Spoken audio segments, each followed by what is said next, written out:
deal with Europe and this foreign policy that I think is very important. It's a national security threat on top of everything that we must not forget. And the public safety of this country, to me, is premier. And we must deal with China and Iran, Venezuela, Mexico, Cuba. I mean, this is the big picture that we need to see, that the role that they play in the big picture of the open border system that this administration does. Let me tell you, we can fix this. We can fix this pretty quickly. Some of it will be turned immediately around. Others are a little bit more complicated, but will make a major and quick impact immediately in 2024. Victor Avila, thank you so much for your time. Well, the movie exposes a story of global child sex trafficking, and the legacy news outlets claim this is all QAnon conspiracy. Is that really the case? Here to speak with us about this is former undercover FBI agent Mark Ruskin. Mark Ruskin, thanks for being on Crossroads. Hey, Josh, it's great to be here. Well, you know, Mark, as I mentioned, establishment news, they're claiming right now that stories about global rings for child sex trafficking, they're saying this is all QAnon conspiracy. I'm curious, what's the reality of the business behind child sex trafficking? Well, one of the things which is truly curious, Josh, is that if you'd think that if there's one area that is not controversial and that is not involving any kind of political issues or political siding, it would be protecting children and trying to eliminate the trafficking of children. I mean, it's almost self-evident. So that someone could come up with a way to politicize the issue and make it seem that those who wish to protect children are involved in some kind of conspiracy is just really bizarre and tells us something about how far we've sunk as a society. But I can talk a lot about the reality of it, but the first thing I'd say is I would question, why is it that some people are attacking this film and raising the issue, the QAnon conspiracy, if that, whatever that is, and other political type issues? And you'd have to ask, my feeling is that for some reason, these individuals want to discredit the film and the people who made it. And, perhaps it's like, with the case with like Epstein, that you have people who are very powerful with lots of money and who don't want to be exposed. In Epstein's case, they arranged for, it seems like an assisted suicide. Here you have perhaps the same type of people with a lot to lose, who want to discredit any attempts to seriously investigate and prosecute the trafficking of children. Yeah, well, it is very strange the way they're trying to discredit it. Mark, I know in the FBI you investigated organized crime rings. You infiltrated some of them. I understand that there are other groups within the FBI investigating child sex trafficking. What evidence have you seen, if any, of sex trafficking rings such as this? With children, of course. Yeah, right. No, with children, there's many ongoing investigations within the FBI, and there's plenty to corroborate the existence of this kind of activity. The ongoing case, there's an undercover internet case that's been going on for probably 2 decades called Innocent Images. And this involved undercover agents from the FBI, Homeland Security, local and state police agencies going online and pretending to be young, vulnerable kids to lure pedophiles and ultimately arrest them and convict them once they take overt acts to meet with and have relations with the quote-unquote children. The children often are middle-aged FBI agents. But there are a number of ongoing investigations like that, and there's plenty of subjects. There's no lack of pedophiles and other individuals, with this kind of deviated mentality. And then there's, as you suggest, there's the Cosa Nostra, the mob. There was a very well-publicized case that was called My Porn, from Miami pornography, which involved an FBI undercover agent who spent 2 years infiltrating the southeast area, the South Florida mob groups, which were involved in all types of criminal activity, include child sex trafficking. Hey, Mark Ruskin, I appreciate you being here. Thank you. Great. The World Economic Forum would be gone. You know, the moral underpinning and the infrastructure is basically the CCP is behind the World Economic Forum. Well, you know, when it comes to the ideas of the mixed model economy or stakeholder capitalism, as you know, the World Economic Forum really pushes for, how does that relate to the CCP model of state capitalism? Pretty much identical. Now, you got to understand that the World Economic Forum, the key sponsor, the key man behind Klaus Schwab was Henry Kissinger. You know, he was his mentor. He was the man who got him started, got him introduced to people. Henry Kissinger was the man who gave us the modern CCP by opening up China to the United States, building the stakeholder capitalism, the amalgamation of socialism and capitalism they have in China. He basically gave us that model. And now Henry Kissinger in the early 90s started off the CCP's largest influence operation in the United States, the Committee of 100.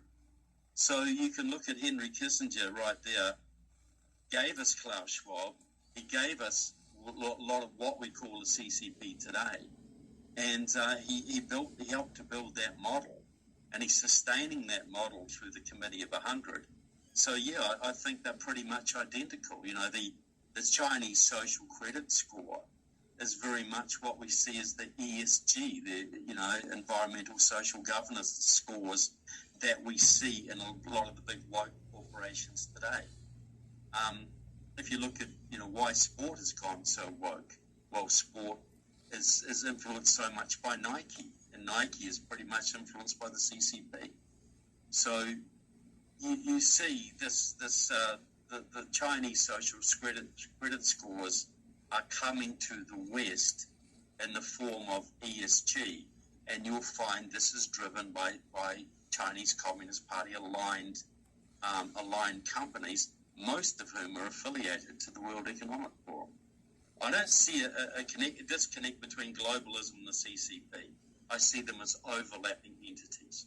Well, and this is interesting because what you're suggesting is that the CCP, the ruling regime in China, is using the corporations, which have huge financial interest in China, to advance their agendas internationally and in the United States. Is that accurate? Look, 100%. Lenin famously said, the capitalists will compete amongst themselves to sell us the rope with which to hang them.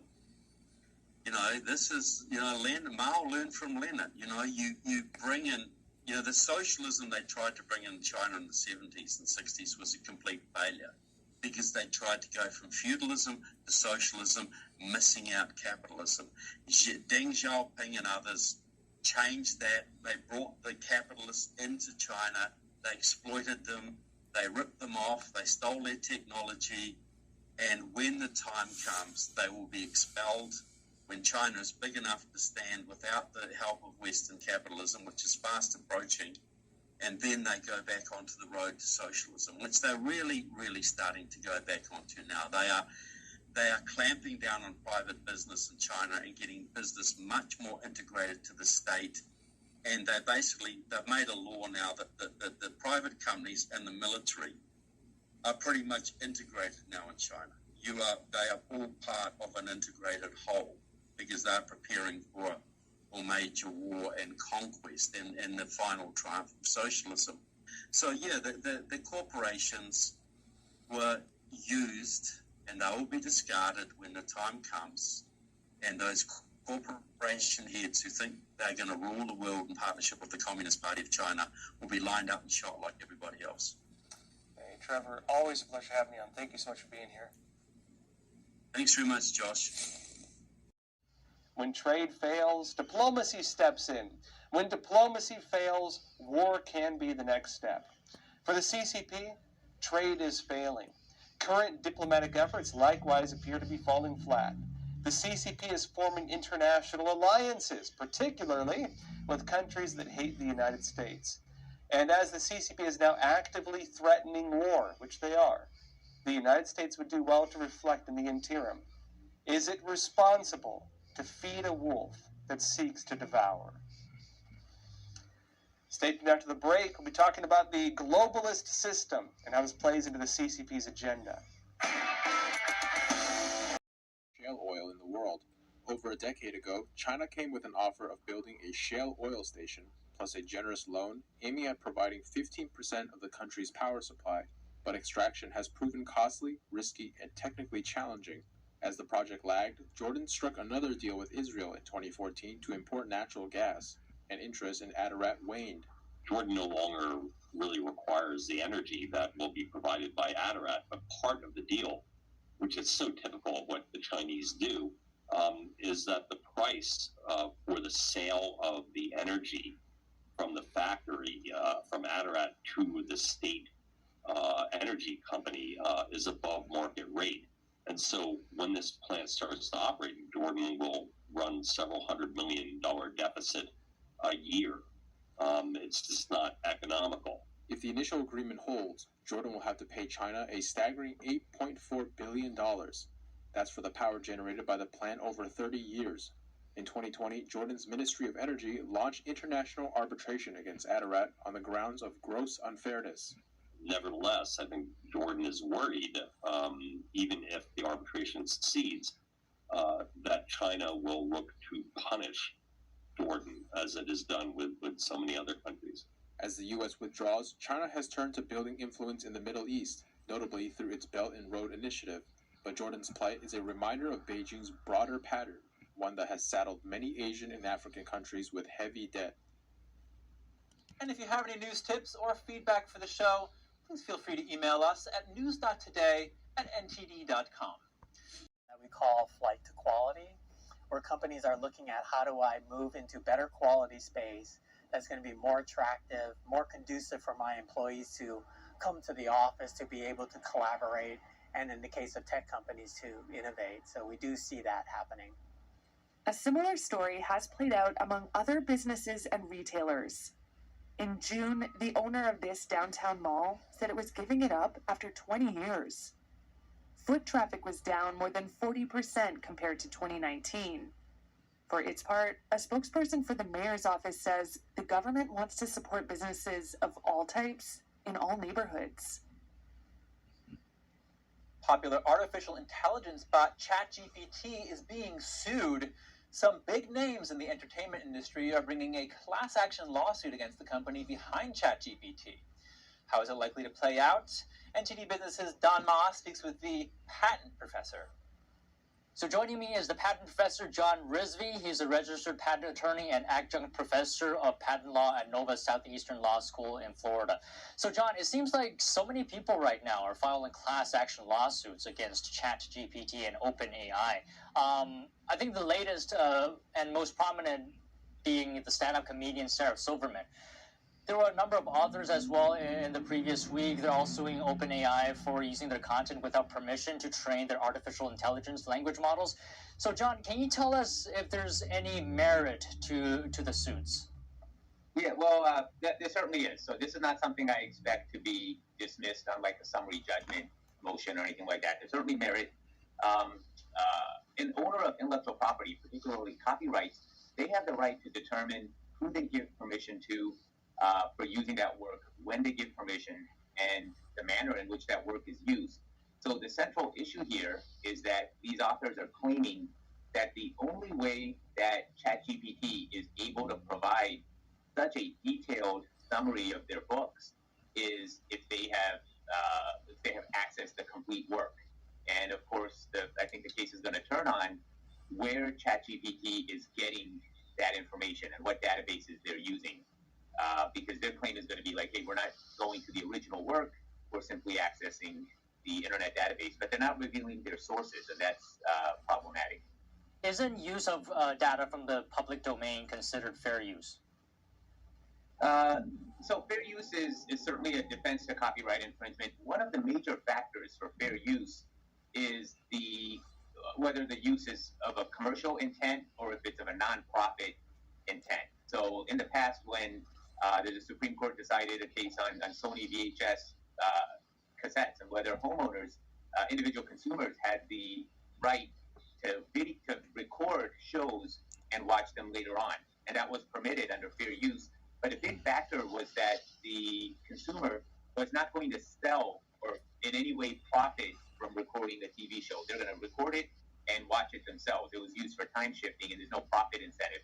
ChatGPT is certainly, that's not the case. They have models charging monthly fees, and they're valued, I believe, at the latest value is like $29 billion based on the profit that they're making. So it's going to be a stretch to qualify under fair use.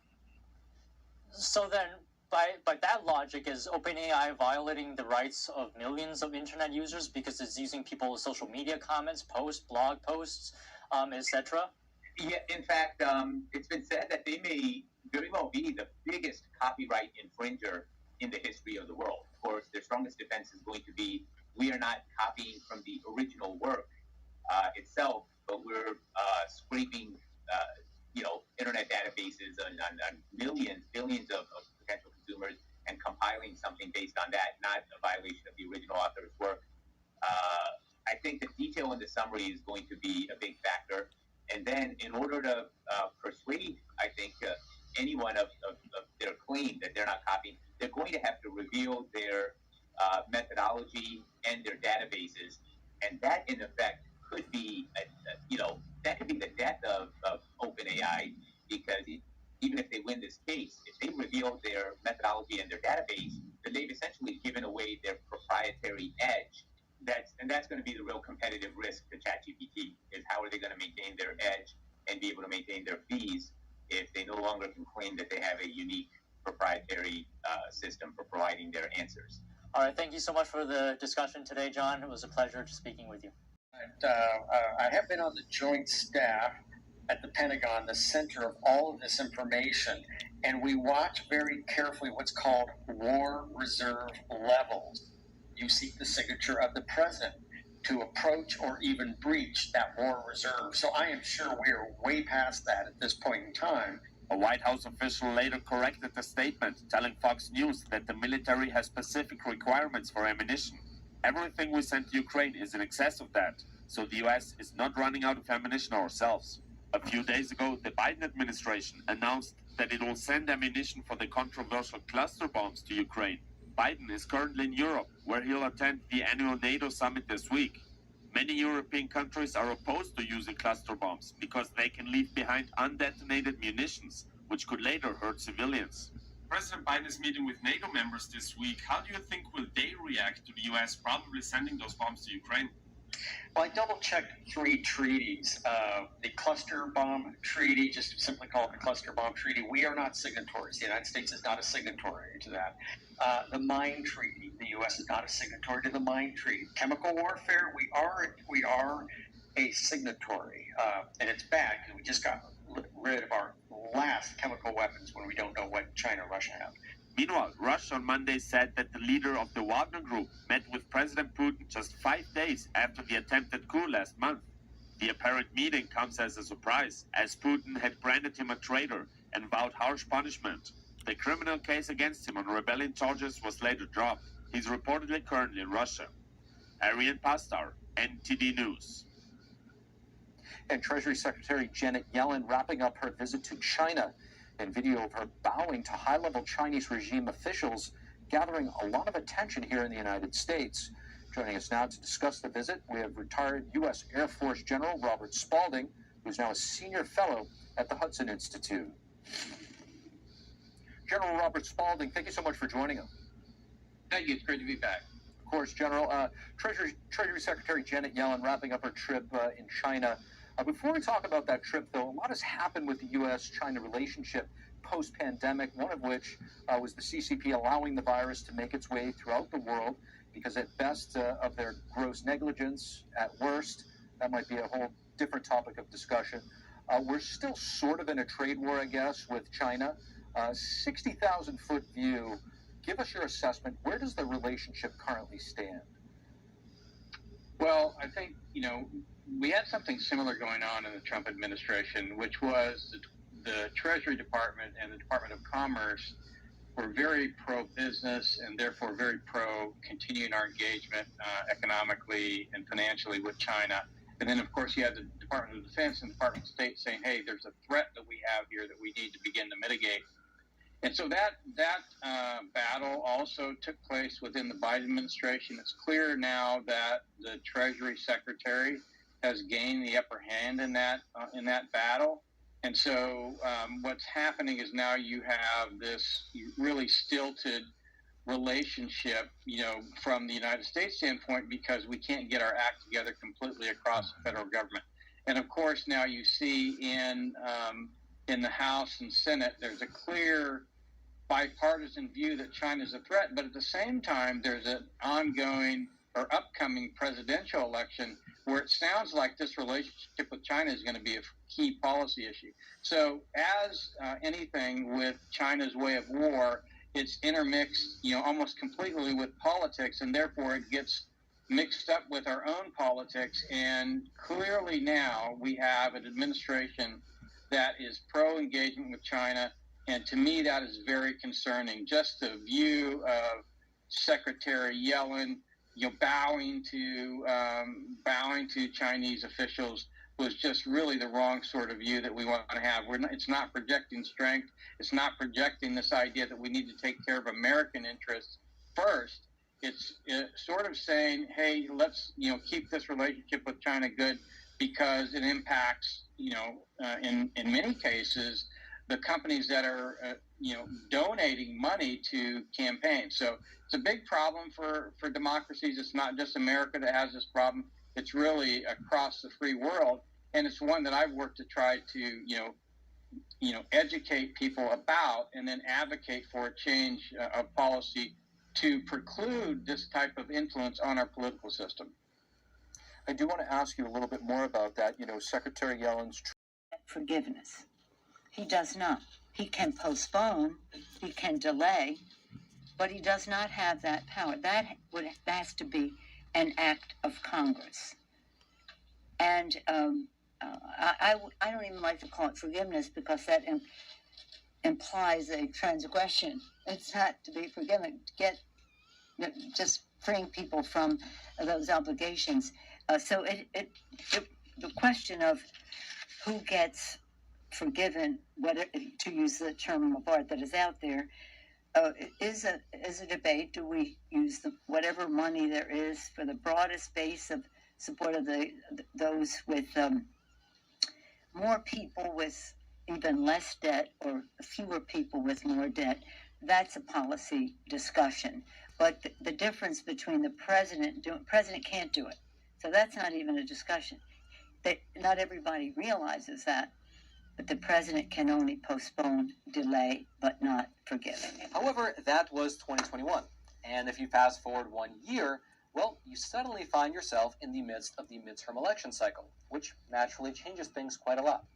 And like clockwork, just a few weeks before the actual election, Joe Biden went ahead and he signed an executive order committing hundreds of billions of taxpayer dollars to wipe out the student loan debt of millions of Americans. And the result was exactly as you would imagine. That decision made national news, with many of the quote-unquote mainstream media outlets in our country touting it as a major win for the administration right before the election. Even Nancy Pelosi herself, who, as we just saw, was extremely clear-headed about the president's lack of authority in this particular respect, well, she completely changed her tune, and she released a statement saying this, quote, President Biden's bold action is a strong step in Democrats' fight to expand access to higher education and empower every American to reach fulfillment. By delivering historic targeted student debt relief to millions of borrowers, more working families will be able to meet their kitchen table needs as they continue to recover from the challenges of the pandemic. Importantly, this action will help those most in need, easing a financial burden disproportionately harming women and people of color. It's quite amazing the difference that an election cycle can make. Regardless, this election season plan would have effectively wiped out a large portion of student loan debt for millions of Americans.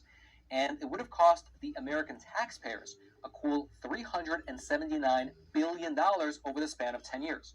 That was the estimate that was put forth by the Department of Education. However, at this point, you might be asking yourself, Roman, regardless of the price tag, if it was a well-known fact that he did not have the authority to do this, how did Joe Biden legally justify this debt elimination scheme? Well, essentially, in order to justify having the power to eliminate the student loan debt, the Department of Education made the claim that the Higher Education Relief Opportunities for Students Act of 2003, otherwise known as the HEROES Act, gave them the authority to cancel this massive amount of debt because of the COVID pandemic. Basically, that specific law enables the Secretary of Education to, quote, waive or modify any statutory or regulatory provision applicable to the student financial assistance programs in connection with a war or other military operation or national emergency. This particular law was passed as a result of the attacks on September 11th, as well as the subsequent military operations over in the Middle East. However, the Biden administration, they argue that since there is a COVID pandemic national emergency, this September 11th law can be used as the justification for eliminating the student loan debt for millions of Americans, which, just as an aside, might actually help to explain why Joe Biden extended the COVID national emergency several times over, even after he publicly said that the pandemic was over. Regardless, setting that aside, what wound up happening, to no one's surprise, was that within a short span of time, lawsuits began to be brought forth accusing the administration of not having the legal authority to take the action that they took. Among the lawsuits that were filed was a fairly large case that was brought forth jointly by 6 different states. It accused both Joe Biden as well as the Secretary of Education of canceling student loan debt illegally. And just as an aside, in terms of semantics, it really is not accurate to refer to this scheme as canceling debt or forgiving debt, because that's not really what was being proposed. It should correctly be understood as socializing the debt, meaning that every taxpayer in the country would be footing the bill. And back when the scheme was first proposed about a year ago, I crunched the numbers, and I figured out that if you divide the $379 billion price tag by the number of Americans who actually effectively pay taxes, which is about 74 million people, it winds up costing every single taxpayer about $4,959. So that's all to say that the plan was never to cancel the debt. The plan was always to nationalize the debt and have everyone pay a nice fat chunk of it. However, that is not going to happen, because after about a year of legal back and forth, well, just earlier today, the U.S. Supreme Court ruled against the Biden administration, finding their scheme to be illegal. Now, the court ruled 6-3, with the conservative wing, including Justices Clarence Thomas, John Roberts, Sam Alito, Neil Gorsuch, Brett Kavanaugh, and Amy Coney Barrett, all ruling against the Biden administration. Here is specifically what was written in the majority opinion, which for your reference was penned by Sam Alito. Quote, the HEROES Act allows the Secretary to waive or modify existing statutory or regulatory provisions applicable to financial assistance programs under the Education Act, but does not allow the Secretary to rewrite that statute to the extent of canceling $430 billion of student loan principal. And as such, with this decision from the U.S. Supreme Court now in place, the student loan cancellation plan is officially dead. Furthermore, besides not having their loans canceled, the students in this country are about to, once again, have to start making payments. That's because after a 3-year-long pause due to the pandemic, payments on student loans will resume in October, and the interest on those loans will once again start accumulating in September. Which actually brings me to the crux of the issue, which is that if you really think about it, the people who will suffer the most from this whole attempted debt cancellation scheme will not be the politicians. The politicians will not suffer, but rather the students themselves will. Because think about it. Joe Biden, he achieved everything he could possibly hope for. Because even though he knew that this plan was outside of his authority, he still, for one, got the illusion of a political victory right ahead of the midterm elections. And secondly, now that the Supreme Court has struck down his executive order, he can then turn around and shift the blame on the radical MAGA Supreme Court that's roadblocking his agenda. For him, this really is a political win. However, the students themselves, who were under the illusion for almost a year that their student loan debt was canceled, are the true losers of this whole debacle. That's because during the 3+ years of the COVID pandemic, student loan payments were suspended, and the interest on those loans was not accruing. And what many people across the country did was that they took this golden opportunity to pay off their student loan debts as soon as possible. because even though people technically did not have to make the payments, if they chose to pay anyway, they were able to pay off the student loan debts much, much faster, because during the pandemic period, the interest was not accruing. So if they continued paying for their student loans during the pandemic, they could pay them off very quickly, because they were only paying for the principal, not the interest. And that's what many people across the country did. They paid off their student loan debts very quickly within the span of 3 years, and they saved tens of thousands of dollars. However, the students who are under the illusion that their debts were canceled by the federal government, they naturally stopped paying anything, because they assumed that the debt was erased. But now that the Supreme Court has burst the executive order bubble, and now that the pause in student loan debts is expiring, well, these young people are once again going back to making their monthly payments in October. And unfortunately, they lost the golden opportunity to quickly pay off their debts and avoid the interest.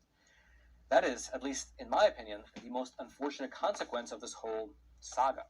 I'd love to know, do you agree with my assessment? Leave your thoughts in the comments and let me know your thoughts on whether these students are the ones who actually suffer the worst. Otherwise, if you'd like to... Oh, lordy, lordy, lordy. Yeah, I think there's a trisexual man. But it doesn't matter if you identify as a tricycle. It still doesn't change what your DNA is. It's as simple as that. Trisexuals. I've heard of bisexual, but not a trisexual.